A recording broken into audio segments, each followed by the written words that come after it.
எப்போ பார்த்தாலும் ரீல்ஸ்னு. காலேஜில் அசைன்மெண்ட் கொடுத்தாங்க, ட்ரெஸ் முடிச்சியா? அதெல்லாம் அப்புறம் பார்த்துக்கலாம். இப்போ நீ வா. ஏய், நேசத்துக்கும் பாசத்துக்கும் தேசம் ஒண்ணும் தேவையில்லை. பாசையத்தான் பார்த்து வர காதல் வேறு வார்த்தை இல்லை.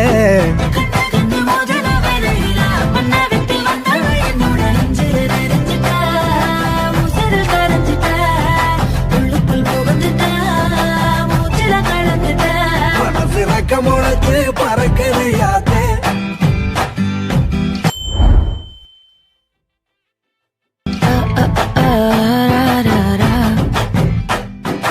குருவ ரெண்டும் குருவ நெல்லா